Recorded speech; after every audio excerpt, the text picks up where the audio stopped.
Welcome back. I hope you had a great break, able to take time to stretch and drink some water, get back into the groove. Um, and as promised, we're going to delve right into the program and keep going. Next presentation we have is on how do family caregivers think about quality of life. And the speaker we have is a social worker, a teacher, and researcher with over 30 years of experience serving families in the Madison area. Her current work explores the experience of family caregiving and ways that communities can best support these families. She also teaches at Edward College and UW Madison. Please help me welcome Patricia Egan, PhD, MSW.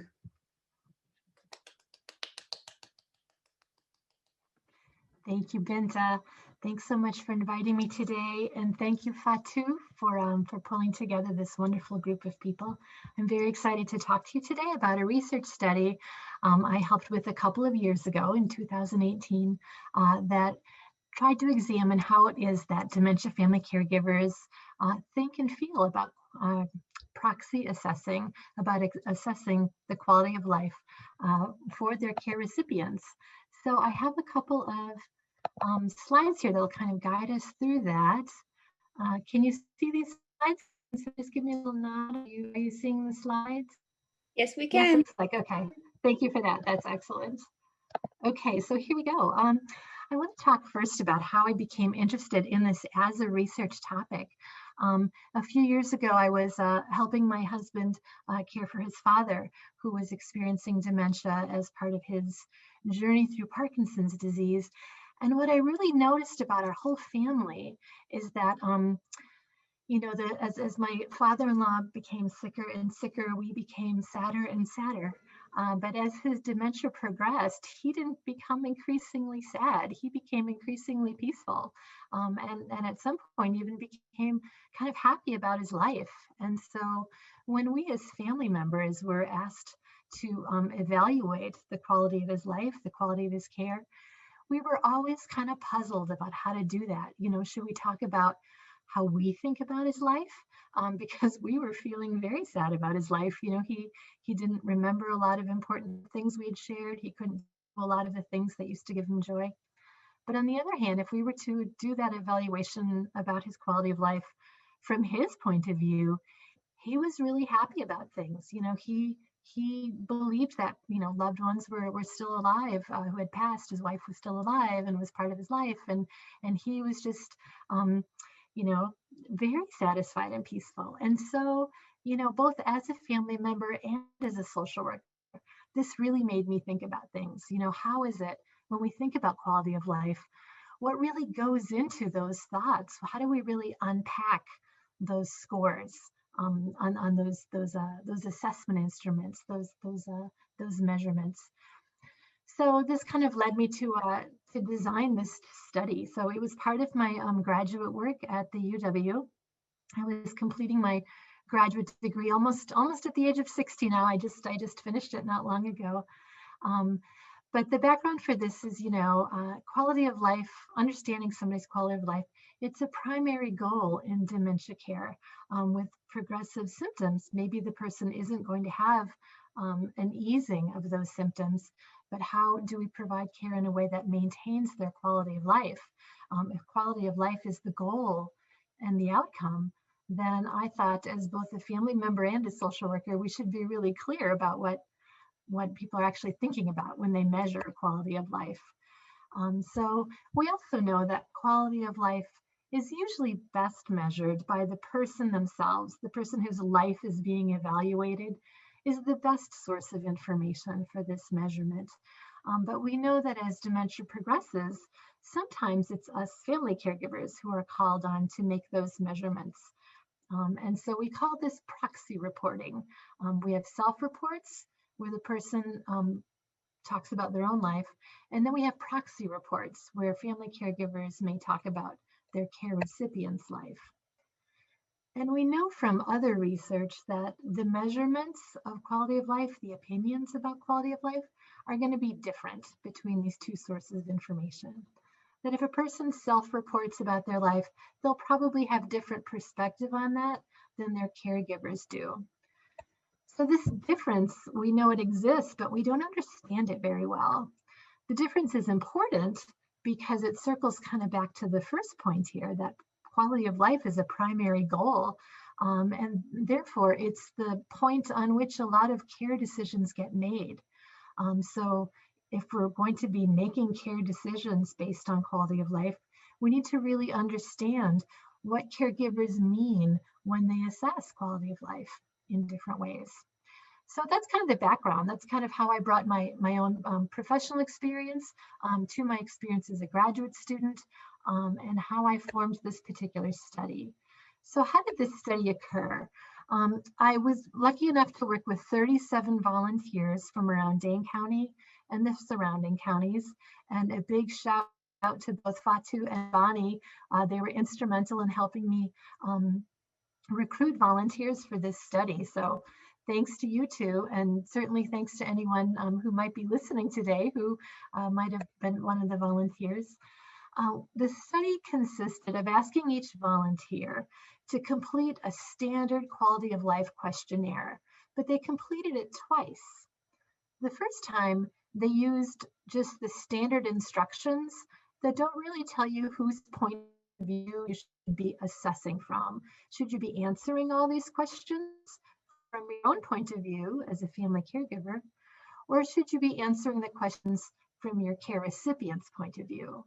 So like in my own situation, should I be thinking about how I thought about my father-in-law's life? Or should I be thinking about how he thought about his life?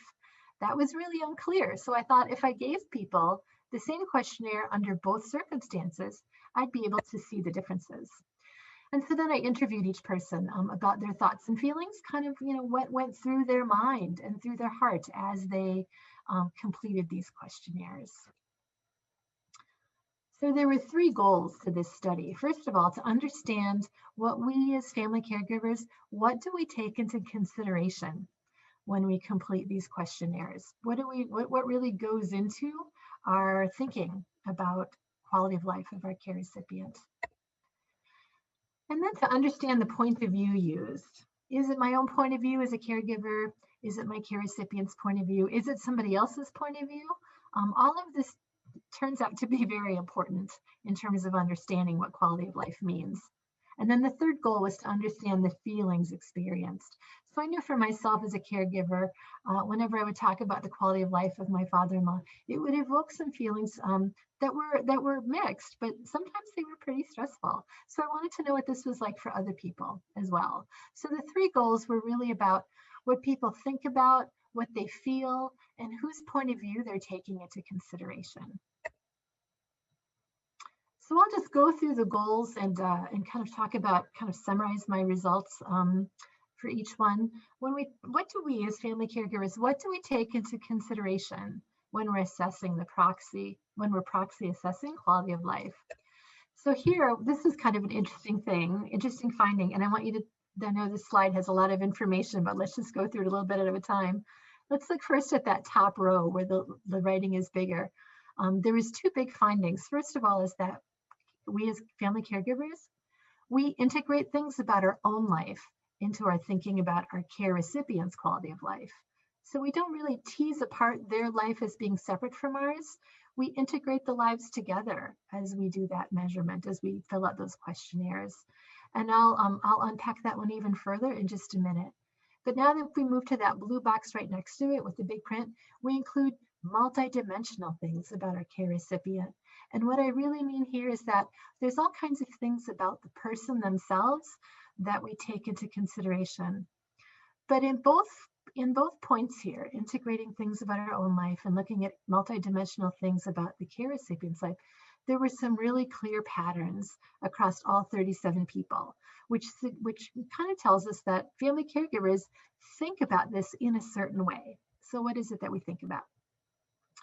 Now, if we look below the big gray box and we look at those three little gray boxes, we see that there's three ways that we as caregivers integrate things about our own life. First of all, we look at the things that we do with our care recipient. So maybe we still share meals together. Maybe we watch the TV news together. Maybe we walk the dog together.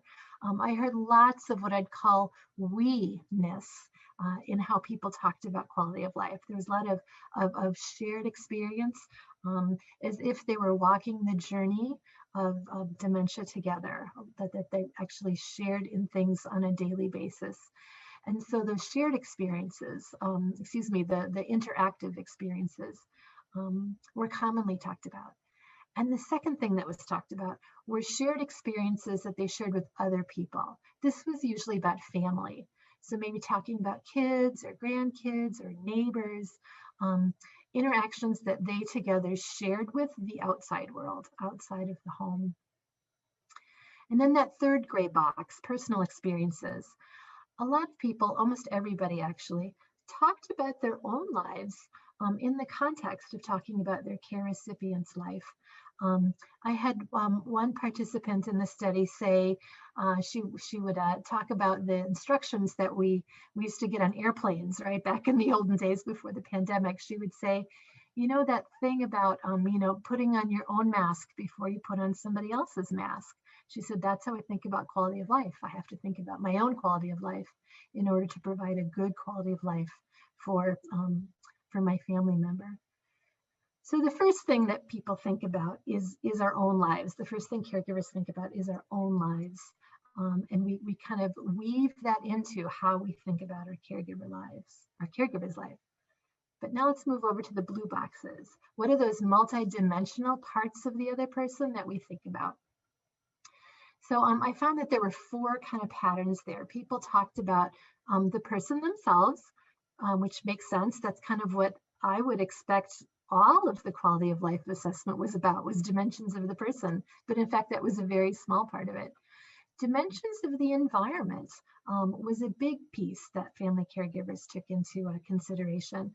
So for example, what were the opportunities that the community offered for care recipients to still participate? You know, were there paths that they could walk on? Were there restaurants that they could go to? Or were those opportunities missing in the environment? And then the next thing was kind of dimensions about time and transition. A lot of people talked about the quality of life of their care recipient as being sort of a moment in time, and they would think forward to what was coming next. A lot of people talked about how they imagined life was going to change as the dementia continued to progress. So dimensions of time were really an important part of how they thought of quality of life. And then the last one was making comparisons. People made two kinds of comparisons. In one kind of comparison, they talked about how their loved one used to be. They compare sort of the person they were now with the person that they used to be. And in the second kind of comparison, they talked about how they were now compared to other people of their age or in their circumstance. So for example, someone might say, well, she's doing really well for being 95, compared to other 95-year-olds, she's doing great. So in terms of what do caregivers think about when we complete these quality of life assessments, these are the clear patterns that I saw. That first of all, there's three different ways that we think about our own lives when we think about our care recipients' quality of life. And then there's also several different ways that we think about our care recipients themselves. And so I found that these different answers, these different thoughts, the gray side and the blue side, they really got tangled up together in almost everybody's answer to almost every question on the quality of life questionnaire. So this told me that there were there's a lot of complex thinking that went into quality of life assessments. And the answer sometimes, the result of quality of life assessments, sometimes is a number, is a measurement. And so what I really learned is that there's so many things that go into a number like that. And so for us as social workers or as family care providers, we need to, it can help to really think about what are we taking into consideration, because these quality of life assessments can be so important, right? So many important decisions are based on those results. So that was kind of my answer to question number one, the first goal of my study. Now, the second one was, whose point of view do we use when we're assessing quality of life? So am I supposed to talk about how I, as a caregiver, see quality of life, or am I supposed to talk about how my care recipient sees their quality of life? Well, that was interesting too.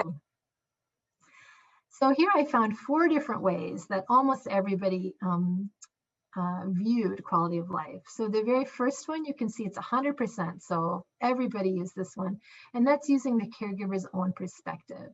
So those comments would sound like, I think that she, blah, blah, blah. I think that she's doing great. I think that she's having trouble. So the person's own perspective.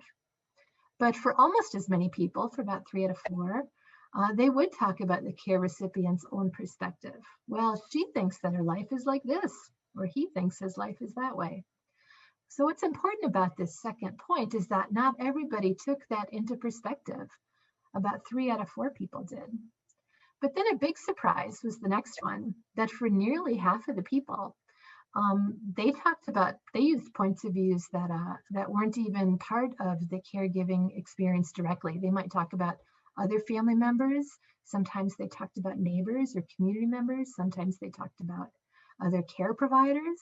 But in nearly half of the assessments, that was a perspective that was woven in.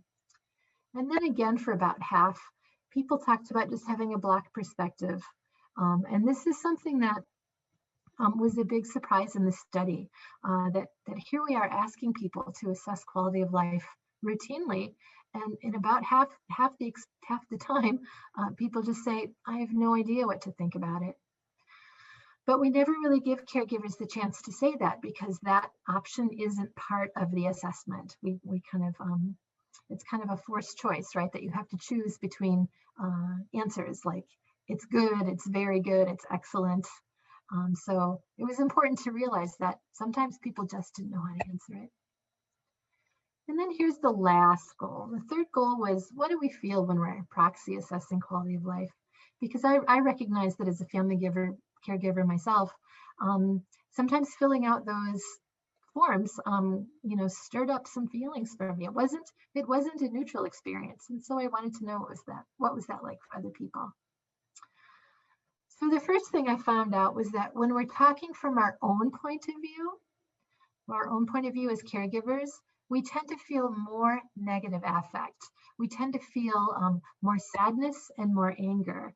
And here in this pie chart, it's the gray section that talks about these negative feelings. When people only talked about negative feelings, if they only said, I feel sad, they only said, I feel angry, or I feel lost, or I'm grieving, that's the proportion there's in the gray. And then there were some people who only had happy feelings, and that's the light blue. And then the darker blues, the darker blue is the very happy feelings, or feeling satisfied or gratified or compassionate. And then the lighter blue is people who had mixed feelings. So people who talked about, on the one hand, I feel sad, and on the other hand, I feel very compassionate with what they're going through. So that mix of feelings was specific to people who were using their own point of view. On the other hand, when I had people complete the questionnaire the second time, that time I directed them to use their care recipient's point of view. And much to my surprise, this completely changed the emotional experience of completing the questionnaire. More people talked about positive feelings. So they talked about feeling happy, feeling satisfied, feeling compassionate. And they talked about sort of feeling with somebody rather than feeling about them. And so this is how those division of feelings worked out. So here again, we see the dark blue is people who had only positive feelings while completing the questionnaire. So we can see that that's quite a switch from on the left side. It's almost a complete flip between people who felt only positive or felt only negative feelings. And then again, we still had people who had, we talked about mixed feelings as well. So it wasn't that the feelings changed, it's that the frequency of those feelings, the number of times that people felt those feelings, that's what really changed. and the instrument was the same. It was just the point of view that they were using. So when they talked from their own point of view, caregivers tended to feel worse. And when they talked from their care recipient's point of view, caregivers tended to feel a lot better. So what were the big lessons that I learned about this? First of all, family caregivers are excellent sources of information. I talked a few minutes ago about those 7 different things that people took into consideration, right? Shared experience and mutual experience and personal experience and dimensions of the community, etc. Family caregivers really do have a lot to say about quality of life. But they're saying they're weaving such complex information into the assessment that we might not actually be understanding everything they're saying. So we should talk to family caregivers when we ask for quality of life reports and find out more about what they mean. The second lesson was that family caregivers might feel stressed out by doing these assessments. And so as social workers or as care providers, that's something that should be understood, that just asking people to fill out routine questionnaires may not actually be a routine experience. It might not be a neutral experience. It might really stir up some hard emotions for people. And so a couple things can happen. One is we can just offer extra support, knowing that we might be stirring up feelings of sadness or of anger or of grief.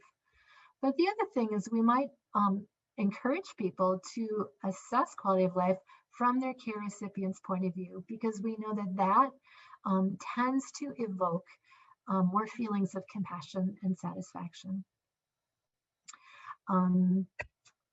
And so that's kind of a quick summary of my study and the things that I learned, the questions I went into, and the things I needed to explore. Here's my contact information. I'm very happy to talk to anybody who wants to talk more about quality of life or about caregivers, how we assess them.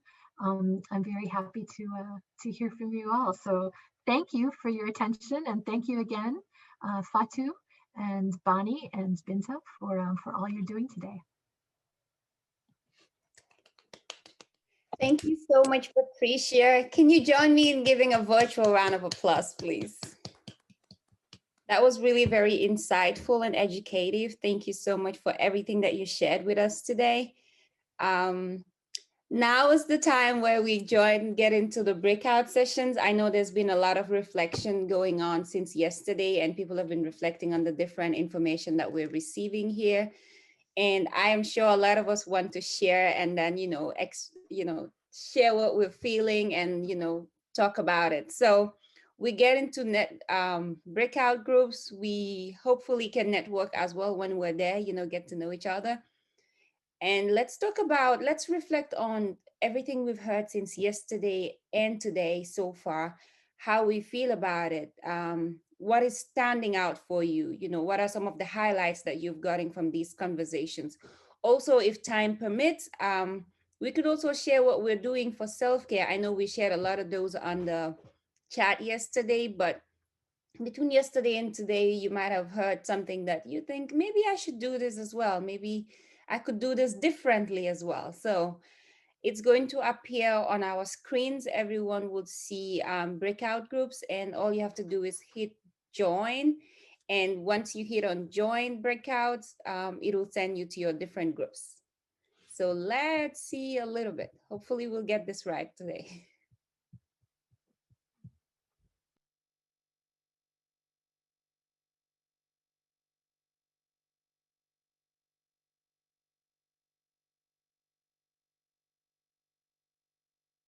So you just click on the join breakout room. I see people are already going into different rooms. So it looks like it's a success right now.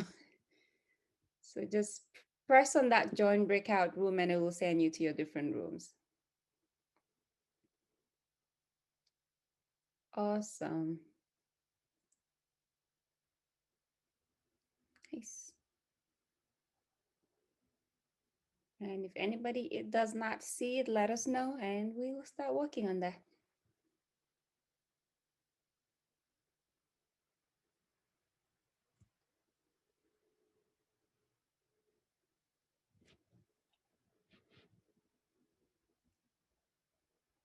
Is everybody seeing a join breakout room? I see that lots of people have joined their rooms right now, but we still have a host of people here, about 20 something people who are not in rooms yet. Awesome.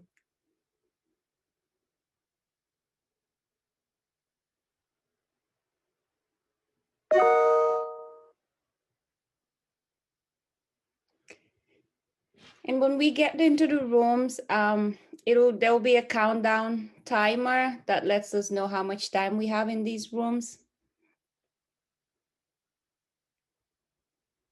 Once there's a minute left, it'll send us a signal and gradually it'll kick us back to the home page.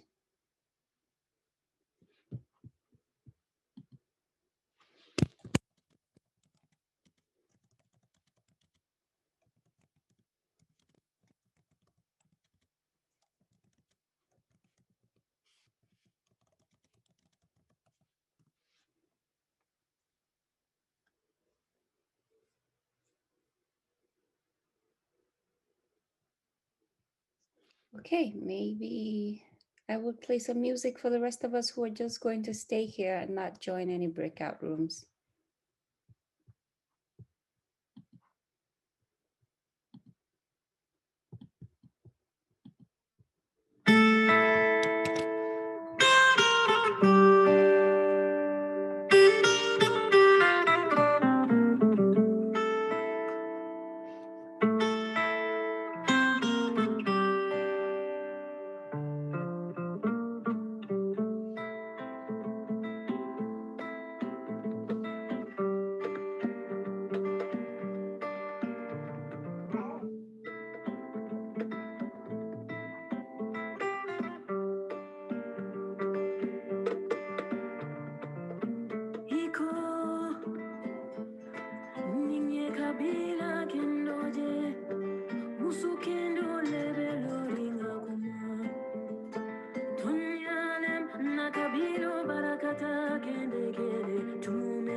welcome back.